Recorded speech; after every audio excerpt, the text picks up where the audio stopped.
આદર્શ tractor rally ગુજરાતમાં સૌ પ્રથમ પહેલી વાર નીકળશે અને આ પણ અમારી રેલી મૌન રેલી હશે. એટલે આદર્શ ચૌધરી સમાજ જે અત્યાર સુધીનું જે વાતાવરણ ઢોળવાના જે પ્રયત્ન થયા, ચૌધરી સમાજ આવો, ચૌધરી સમાજ આવો, એનો એક દાખલો બેસે કે ચૌધરી સમાજ શાંતિપૂર્ણ સમાજ. ચૌધરી સમાજ હંમેશા હર હંમેશા આપતો આવ્યો છે, ક્યારે હાથ લાંબો નથી કર્યો.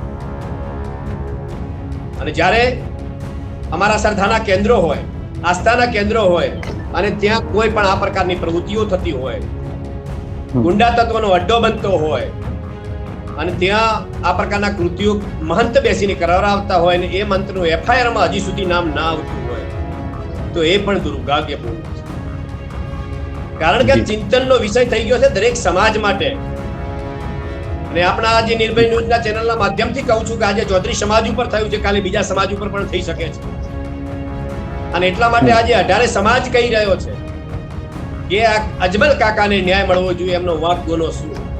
65-70 વર્ષના એક આગેવાનને ઢોર માર મારવામાં આવે, અપહરણ કરવામાં આવે, લૂંટ કરવામાં આવે, છતાં એમની લિખિત ફરિયાદ લેવામાં ના આવે. 5 દિવસ પછી ફરિયાદ વિસંગતા વાળી લેવામાં આવે, કોઈ કલમો ઉમેરવામાં ના આવે, 4 કલાકમાં આરોપી છૂટી જાય. આ પ્રકારનું કૃત્ય હવે કોણ કરી રહ્યું છે, કોણ કરાવે છે, એ પણ અમે સરકારને વિનંતી કરીશું. અમારી સરકાર સામેની કોઈ લડાઈ નથી, ફક્ત ને ફક્ત અમારી ન્યાય માટેની આ લડાઈ છે. ચૌધરી સમાજના પાઘડીનું અપમાન થયું છે અને એ શાંતિપૂર્ણ રીતે અમારા પાઘડીનું માન સન્માન પાછું મળે એના માટે સરકારમાં અમે આજીજી કરી રહ્યા છીએ. બનાસકાંઠાના અજમલભાઈ ચૌધરી કે જેમને અપહરણ કરવામાં આવ્યું, ત્યારબાદ એમને મારવામાં આવ્યો, વિડીયો પણ વાયરલ થયો. આ આખા કેસને લઈને છેલ્લા લગભગ 20 થી 25 દિવસથી ચૌધરી સમાજ દ્વારા ન્યાયની માંગણી કરવામાં આવી રહી છે. પોલીસ દ્વારા 3 લોકોની ધરપકડ કરીને એમને પાસા હેઠળ મોકલવામાં આવ્યા છે અને કાર્યવાહી થઈ છે એવી પણ ચર્ચાઓ થઈ રહી છે. પરંતુ આ તમામ બાબતે હવે ગાંધીનગરમાં ચૌધરી સમાજ ટ્રેક્ટરો સાથે એક મોટી રેલી કરવાનું છે. આ તમામ બાબતોને લઈને ચર્ચા કરીશું ને આપણી સાથે ચર્ચા કરવા માટે ચૌધરી સમાજના આગેવાન ભેમાભાઈ ચૌધરી જોડાયા છે. ભેમાભાઈ, સૌપ્રથમ તો નિર્ભય ન્યૂઝમાં આપનું સ્વાગત છે. Thank you. ખૂબ ખૂબ નિર્ભય ન્યૂઝનો હું આભાર વ્યક્ત કરું છું. જી ભેમાભાઈ, સૌપ્રથમ તો આ આખી બાબતને લઈને હવે ચૌધરી સમાજનો શું પ્લાન છે? કારણ કે આગામી 11 તારીખે ટ્રેક્ટર સાથે ગાંધીનગર ચૌધરી સમાજ પહોંચવાનો છે એવી વાતો થઈ રહી છે. બિલકુલ સાચી વાત છે. કારણ કે આજે તેવી દિવસ થયા છે છતાં ચૌધરી સમાજને ન્યાય નથી મળ્યો. અમારે ચિંતન મિટિંગો કરવી પડી, મહાપંચાયત કરવી પડી અને હજી પણ અમારી મિટિંગો સમાજ આધારિત, ગોળ આધારિત, અમારા જે ગોળ પ્રથા છે એ આધારિત મિટિંગો અમારી ચિંતનની ચાલુ છે. કારણ કે ચૌધરી સમાજ માટે એક ચિંતનનો વિષય ઉભો થયો છે. આટલો મોટો ચૌધરી સમાજ હોય, 98% ભારતીય જનતા પાર્ટીને મત આપનારો ચૌધરી સમાજ હોય અને એ સમાજને જ્યારે અમારા સમાજના આગેવાન કે અમારા ચૌધરી સમાજની પાઘડીનું જ્યારે અપમાન થતું હોય અને ન્યાય ન મળતો અને ન્યાય માટે અમારે વિનંતીઓ કરવી પડતી હોય, વારંવાર આજીજી કરવી પડતી હોય, એ અમારા માટે દુર્ભાગ્ય પણ છે. અને એટલા માટે જ્યાં બંધારણમાં રહીને, કાયદામાં રહીને જેટલું અત્યાર સુધી અમારાથી થયું છે અમે કર્યું છે. એક આદર્શ ચૌધરી સમાજ અને એ આદર્શ નિયમોનું પાલન કરવાનું પણ ચૌધરી સમાજે આ ઘટનાક્રમ દરમિયાન એનું પાલન કર્યું છે. પહેલી વાર ચૌધરી સમાજના મારા યુવાનો શાંતિપૂર્ણ કાયદામાં રહીને કામ લઈ રહ્યા છે. આગેવાનોને વિનંતી વારંવાર કરી રહ્યા છે કે આગળ આવો, આ આપણા સૌની લડાઈ છે, સાથે મળીને આ લડાઈ લડીએ. અને બધા પોતપોતાની રીતે પ્રયત્ન કરી રહ્યા છે. ચૌધરી સમાજને ન્યાય મળે એ માટેનો પ્રયત્ન થઈ રહ્યો છે. જે વાત થઈ રેલી માટેની, તો 11 તારીખે વઢિયાર જતોડા પંથકનું અમારું આસ્થાનું કેન્દ્ર એવું શિણાળ મઠથી અમારા રેલીનો પ્રારંભ થવાનો છે. 1000 ટ્રેક્ટર, 400 ગાડીઓના કાફલાઓ સાથે શાંતિપૂર્ણ રીતે, કાયદામાં કોઈને તકલીફ ના પડે, કે ઉશ્કેરાટ ન થાય, આ તમામ બાબતોનું ધ્યાન રાખીને એક આદર્શ ટ્રેક્ટર રેલી ગુજરાતમાં સૌ પ્રથમ પહેલી વાર નીકળશે. અને આ પણ અમારી રેલી મૌન રેલી હશે. એટલે આદર્શ ચૌધરી સમાજ જે અત્યાર સુધીનું જે વાતાવરણ ઢોળવાના જે પ્રયત્ન થયા, ચૌધરી સમાજ આવો, ચૌધરી સમાજ આવો, એનો એક દાખલો બેસશે કે ચૌધરી સમાજ શાંતિપૂર્ણ સમાજ. ચૌધરી સમાજ હંમેશા આપતો આવ્યો છે, ક્યારે હાથ લાંબો નથી કર્યો. અને જ્યારે અમારા શ્રદ્ધાના કેન્દ્રો હોય, આસ્થાના કેન્દ્રો હોય અને ત્યાં કોઈ પણ આ પ્રકારની પ્રવૃત્તિઓ થતી હોય, ગુંડા તત્વનો અડ્ડો બનતો હોય અને ત્યાં આ પ્રકારના કૃત્યો મહંત બેસીને કરાવતા હોય ને એ મંત્રનું FIR માં હજી સુધી નામ ના આવતું હોય તો એ પણ દુર્ભાગ્યપૂર્ણ છે.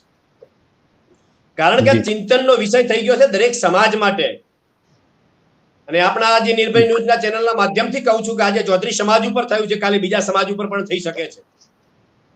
અને એટલા માટે આજે 18 સમાજ કહી રહ્યો છે કે આ અજમલ કાકાને ન્યાય મળવો જોઈએ. એમનો વાંક ગુનો શું? 65-70 વર્ષના એક આગેવાનને ઢોર માર મારવામાં આવે, અપહરણ કરવામાં આવે, લૂંટ કરવામાં આવે, છતાં એમની લિખિત ફરિયાદ લેવામાં ના આવે. 5 દિવસ પછી ફરિયાદ વિસંગતા વાળી લેવામાં આવે, કોઈ કલમો ઉમેરવામાં ના આવે, 4 કલાકમાં આરોપી છૂટી જાય.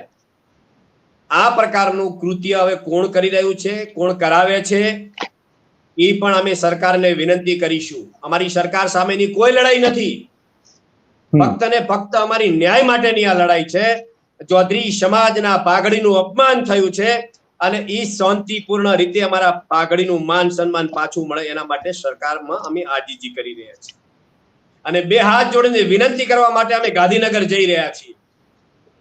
ગાંધીનગર જઈને અમે ગાંધીજી માર્ગે અમારા જે હક અને અધિકારો જે મળેલા છે એના કાયદામાં રહીને કોઈને નુકસાન ના પહોંચે એવી રીતે શાંતિપૂર્ણ રીતે અમે અમારા અવાજને અમારા ગુજરાતના લોકપ્રિય મુખ્યમંત્રી શ્રીને અમે મળવા માટે જઈશું.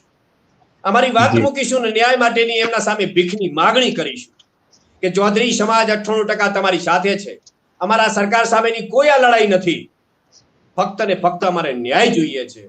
અને આ અમારી માગણી ચૌધરી સમાજની એકની નથી, 18 આલમની આ માગણી છે. અને જે કૃત્ય થયું છે, જ્યાં આસ્થાનું કેન્દ્ર, શ્રદ્ધાનું કેન્દ્ર એવી જગ્યાએ આ કૃત્ય થયું છે, એને કોઈ સંજોગોમાં સાખી લેવામાં નહીં આવે, ચલાવી લેવામાં નહીં આવે.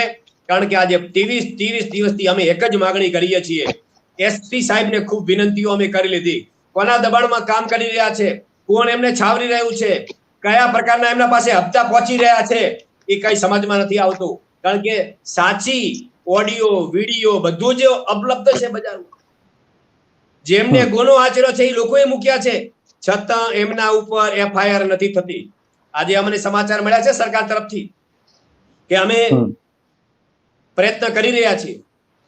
શું પ્રયત્ન કરી રહ્યા છે ખબર નથી, પરંતુ ઈચ્છા રાખીએ છીએ કે અમારી એક જ માગણી રહી છે શરૂઆતથી કે અમારી અજમલ કાકાની લિખિતમાં જે ફરિયાદ છે એ ફરિયાદને મૂળ ફરિયાદમાં લેવામાં આવે. લાગતા વળગતા જે પણ ગુનેગારો છે એમના ઉપર એ કલમો દાખલ કરવામાં આવે. અપહરણની, મારામારીની, કાવતરું રચવાની, એ મઠના મહંતની, એના ઉપર પણ કલમો લગાવવામાં આવે. લૂંટ કરી છે, લૂંટની કલમ લગાડવામાં આવે.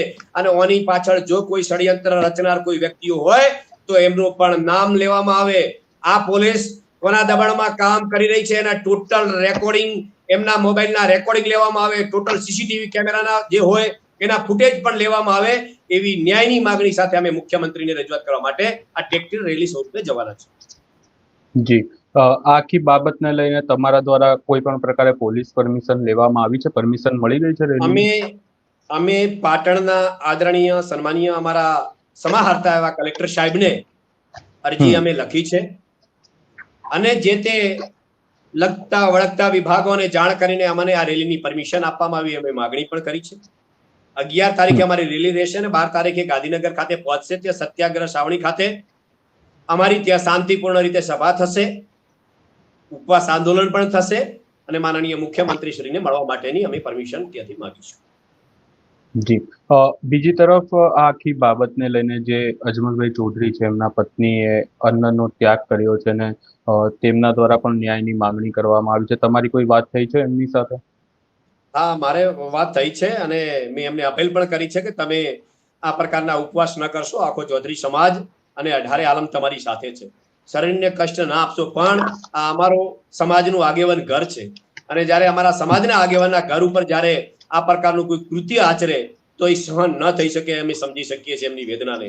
મેં પણ વિનંતી કરી છે કે ઉપવાસ ન કરશો, અમે તમારા લડાઈમાં સહભાગી થયા છીએ. અમારા ખોડિયામાં પ્રાણ છે ત્યાં સુધી આ પાઘડીનું જે સન્માન હણાયું છે ને પાછું મેળવીને જંપીશું. ચાહે જે લડાઈ લડવી પડે, અંદર લડવી પડે તો અંદર લડીશું, બહાર લડવી પડે તો બહાર લડીશું. ગાંધી જીત્યા માર્ગે કાયદામાં રહીને અમે આ લડાઈ લઈ અને ન્યાય અપાવીશું એવી મેં આજે વિનંતી કરી છે. જી, પણ ભીમાભાઈ અહીંયા સવાલ તો એ જ ઉભો થઈ રહ્યો છે કે ફરી એકવાર વાત એ જ આવી રહી છે. લવિંગજી ઠાકોર ધારાસભ્ય છે, તેઓ સમર્થનમાં આવ્યા તમારા, પરંતુ હજી સુધી ચૌધરી સમાજના આગેવાનો સમર્થનમાં નથી આવી રહ્યા એવી વાતો થઈ રહી છે. એ બાબતને લઈને શું કહેવા માંગશો? આખું ગુજરાત જાણે છે, આ કિસ્સો આખા ગુજરાતે જોયો છે અને ગુજરાતના તમામ સમાજના આગેવાનો પણ આ સવાલ કરી રહ્યા છે અને એનો જવાબ તો હવે અમારા સમાજના આગેવાનો આપવાનો રહ્યો અને જવાબ અમારા સમાજના આગેવાનો આપશે. હું કેવી રીતે આપી શકું? અમે અને અમારો સમાજ આજે ન્યાય માટે અજમલભાઈને પડખે ઉભા છીએ અને ન્યાય અપાવીને જંપીશું. જી, પાટણમાં પણ એક સભા થઈ, બનાસકાંઠામાં પણ અનેક જગ્યાઓએ સભા થઈ. આ સભાઓમાં શું ચર્ચાઓ થઈ રહી છે કે શું માંગણી છે? ખાલી જે બળદેવનાથગીરી બાપુ છે એમની ધરપકડ થાય? અમે અમારા સમાજને ચિંતાનો વિષય થયો. તમે જે કહ્યું કે આગેવાનો નથી બોલી રહ્યા, તો કેમ નથી બોલી રહ્યા? અમારા સમાજના આગેવાનો એવી કઈ મજબૂરી છે? કોનું પ્રેશર છે? કોના પ્રેશરમાં આજે કોઈ એક નેતા અમારો નથી બોલી રહ્યો? એ અમારા સમાજના માટે ચિંતનનો વિષય છે. અમે ચિંતન કરી રહ્યા છીએ કે વિચારો, આપણો આગેવાન કેમ બોલતો નથી? એવી કઈ મજબૂરી છે એ અથવા એમને શું તકલીફો છે એ અમે બધા જાણી રહ્યા છીએ, ચિંતન કરી રહ્યા છીએ. એમને કોઈ તકલીફો હોય તો અમે અમારો સમાજ મદદ કરવા માટે તૈયાર છીએ, પણ અમારા સમાજને ન્યાય જોઈએ છે અને ન્યાય માટે અમે માગણી અને વિનંતીઓ કરી રહ્યા છીએ. અને લવિંગજી સાહેબ ઠાકોર સમાજના અગ્રણી છે, ધારાસભ્ય છે. હું એમનો આ તબક્કે ખૂબ ખૂબ આભાર વ્યક્ત કરું છું. અને અમારી ઝાંસીની રાણી, હવે તો બિરુદ આપી શકાય, નારી શક્તિ પણ અમારે બહાર આવે છે. પૂર્વ ધારાસભ્ય રમીલા બેનનો પણ હું આ તબક્કે આભાર વ્યક્ત કરું છું કે અમારા સમાજની અંદર સૌથી પહેલા એમની પહેલ કરી છે અને મુખ્યમંત્રીને એમને વિનંતી કરી છે. એમનાથી ન રહેવાયું ત્યારે એમને આ પત્ર લખવો પડ્યો છે અને ટૂંક સમયમાં બીજા પણ અમારા આગેવાનો આ પત્ર મુખ્યમંત્રી શ્રીને લખવાના છે ને જ્યાં જરૂર પડશે ત્યાં બહાર પણ હવે ખુલ્લી નીકળવા. અહીંયા બીજી વાત એ કે પોલીસ દ્વારા 3 લોકોની ધરપકડ થઈ હતી જે રીડા ગુનેગાર છે, જેમની સામે 15 થી 16 જેટલા ગુનાઓ નોંધાયેલા હતા. ત્યારબાદ એમને પાસા હેઠળ મોકલી દેવામાં આવ્યા. હવે માંગ શું છે? પોલીસ સાથે કોઈ ચર્ચા થઈ છે તમારી કે આગામી જે બીજા 10 થી 11 લોકોની સામે ગુનો નોંધવામાં આવ્યો છે, નામ FIR જે તમે લખાવી છે એનામાં 10 થી 11 લોકોની સામે એની વાત કરવામાં આવી છે, તો એમને લઈને કઈ અપડેટ છે આખા કેસમાં? અપડેટમાં તપાસ અધિકારીને હું રૂબરૂ મળ્યો છું. એમને વાત કરી છે પણ બધા દબાવમાં કામ કરી રહ્યા છે. SP સાહેબને મળવા માટેનો અમારા કીધું ક્યારેક આગેવાન મળવા માંગે છે, પણ SP સાહેબ ખુદ ઉપર દબાણ છે રાજકીય, એવું દેખાઈ રહ્યું છે. એટલે ગોળ ગોળ જવાબ આપ્યા છે કે અમારો પ્રોજેક્ટ ચાલે છે, આજે ટાઈમ નથી, આમ નથી, એમ કરીને છટકી રહ્યા છે. પણ કાયદો છટકવા નહીં દે, કારણ કે આ આખા ગુજરાતી વિડીયો જોયા છે ને, પ્રૂફ છે, એવિડન્સ છે. અમે હાઈકોર્ટમાં પણ અમારી પિટિશન અમે દાખલ કરી છે. એનું પણ અમને ત્યાંથી ન્યાય પણ મળવાનો છે અને ન્યાય રીતે લોકશાહીની રીતે જ્યાં જ્યાં લડવાનું થાય છે ત્યાં મિટિંગો કરીશું અને ન્યાય માગીશું. અને ચોક્કસપણે મને વિશ્વાસ છે ન્યાયતંત્રમાં કે અમને ન્યાય આ બાબતે ચોક્કસ મળશે. તમામ આગેવાનો તમારા સમાજના એવું જ કહી રહ્યા છે કે પોલીસ ઉપર દબાણ છે. પોલીસ એમનું કામ કરવા માટે સ્વતંત્ર છે, તો પછી આ દબાણ કરી કોણ રહ્યું છે? એ તો મોટો સવાલ છે, તપાસનો વિષય છે અને એ પણ અમે ઉચ્ચ માગણી તપાસની કરવાના છે કે પોલીસ કોના દબાણમાં કામ કરી રહી છે. અમારી કોઈ સરકાર સામેનો કોઈ વિરોધ જ નથી. અમારી માગણી છે કે જે અમારી પાઘડીનું જે સન્માન હણાયું છે, અમારા સમાજના આગેવાનો પર હિચકારો હુમલો થયો છે, અપહરણ થયું છે, લૂંટ થઈ છે, છતાં પોલીસને શું રસ છે અથવા શું પોલીસ અહીંયા કનેક્શન શું છે મને નથી સમજાતું. અને એટલા માટે કદાચ પોલીસનું નાક દબાવી અને ત્યાંથી પણ આ કંઈક બીજી મોટી કોઈ પ્રવૃત્તિ ચાલતી હોય એવું કંઈ લાગી રહ્યું છે. એટલે આ તો મોટો તપાસનો વિષય છે કે પોલીસ પણ કેમ ડરી રહી છે, કેમ તટસ્થતાથી તપાસ નથી કરી રહી? કારણ કે અમે એવિડન્સ આપ્યા છે, એમને વિડીયો આપ્યા છે, વિડીયોમાં સ્પષ્ટ દેખાય છે. તો અમારી જે મૂળ ફરિયાદ હતી, લિખિત ફરિયાદ, એની વિસંગતાવાળી ઊભી કરી દીધી, કલમો તોડી નાખી, લૂંટ એની તો ફરિયાદમાં નથી. ખુદ આજે મારે તમને કેવું છે, ખુદ DYSP પ્રેસ કોન્ફરન્સ કરે છે, 3 લોકોને પાસા કરે છે, અને એમાં ખુદ ડીવાયએસપી સોલંકી સાહેબ બોલી રહ્યા છે કે અપહરણ, કાવતરું રચવું, લૂંટ, આ તમામ અમે અમારા ફરિયાદમાં લખી અને આગળની કાર્યવાહી કરી રહ્યા છીએ અને 3ને પાસામાં મૂક્યા છે. તો ડીવાયએસપી જે સાહેબ બોલી રહ્યા છે એ તો એફઆઈઆર માં છે જ નહીં. તો શું ડીવાયએસપી સાહેબ ખોટું બોલી રહ્યા છે, અથવા શું એસપી સાહેબ ભાઈ ડીવાયએસપી સાહેબને ખ્યાલ જ નથી કે એફઆઈઆર શું છે અને કઈ કલમો લાગી છે? આજે મેં દરેક મીડિયામાં પણ મોકલી છે એમની સ્પીચ, તમે સાંભળજો. એમાં ડીવાયએસપી ખુદ પોતે કહી રહ્યા છે અમે લૂંટ દાખલ કરી છે. તો લૂંટની તો એફઆઈઆર માં કોઈ કલમ 309(3) બી લાગવી જોઈએ છે જ નહીં કઈ. તો એટલે આરોપી સરળતાથી છૂટી ગયા છે. અમુકને પાસા હતા એટલે પાસા હેઠળ એની અટકાયત કરી છે, આમાં તો કરી જ નથી, આમાં તો છૂટી ગયા છે. પણ એને ઠંડુ કરવા માટે આ કેસ સાથે જોડવામાં આવ્યા છે. એ ઉપર તો ઓલરેડી 10 કેસ કરેલા હતા અને આ લગતા કેસમાં તો એમને કોર્ટમાં રજૂ કર્યા, કોર્ટે તો છોડી મૂક્યા હતા. બીજા દિવસે એમને ફરી ઘરેથી અટકાયત કરીને એમને પાસા કર્યા. તો પાસા હેઠળ કર્યા છે, આ કેસ લગતા નથી કર્યા. આ કેસને ઠંડો કરવા માટે, ગુમરાહ કરવા માટે પોલીસ તંત્રની, બનાસકાંઠાની પોલીસનો આમાં મોટામાં મોટો હાથ, મોટામાં મોટું દબાણ થઈ રહ્યું છે. એટલા માટે હું વારંવાર કહું છું કે એસપી, ડીવાયએસપી, તપાસ અધિકારી તમામના કોલ રેકોર્ડિંગ નીકળવા જોઈએ. એની અમે સ્પષ્ટપણે માગણી મૂકવાના છીએ. અને આમાં જો કોઈ એમનો હાથ હોય, કોઈ રાજકીય નેતાઓનો હાથ હોય કે મોટી કોઈ તોપનો હાથ હોય તો એના ઉપર પણ કાર્યવાહી થવી જોઈએ. આ અમારી માંગણી છે. જી, ગાંધીનગરમાં એક છેલ્લો પ્રશ્ન રહેશે. ગાંધીનગરમાં શું માંગ છે હવે? બસ અમારી આ માંગ છે કે અમારી મૂળ લિખિત ફરિયાદ દાખલ કરવામાં આવે. જે મૂળ કાવતરાખોર આ મઠના, દેવ દરબાર મઠના મહંત બળદેવનાથ મુખ્ય એમને ઢોરમાર માર્યો છે, બંદૂક ભીડાવી છે, નગ્ન કરીને આ બળદેવનાથે માર્યા છે. તો એ મૂળ કાવતરાખોર છે, તો એમનું નામ એફઆઈઆર માં દાખલ થવું જોઈએ અને તમામ કલમો, લાગુ પડતી કલમો દાખલ થવી જોઈએ અને અમને ન્યાય મળવો જોઈએ. આ અમારી માંગ છે. અમે કોઈ નિર્દોષ લોકોને સંડોવવા માંગતા નથી. જી, ભીમાભાઈ, આપ અમારી સાથે જોડાયા અને આ સમગ્ર બાબતે ચર્ચા કરી એની માટે તમારો ખૂબ ખૂબ આભાર. થેન્ક યુ, ખૂબ ખૂબ આભાર, ધન્યવાદ. એટલે હવે આખી બાબતને લઈને ચૌધરી સમાજ ગાંધીનગર પહોંચશે અને માંગ એક જ છે કે બળદેવનાથ ગીરી બાપુ કે જેમનું નામ લેવામાં આવી રહ્યું છે એમની સામે કાર્યવાહી થાય, એમની ધરપકડ કરવામાં આવે. આ સમગ્ર બાબતે તમારો શું અભિપ્રાય છે એ અમને કમેન્ટ કરી જરૂર જણાવશો ને અમારી ચેનલ નિર્ભય ન્યૂઝને લાઇક, શેર, સબસ્ક્રાઇબ કરવાનું ભૂલશો નહીં.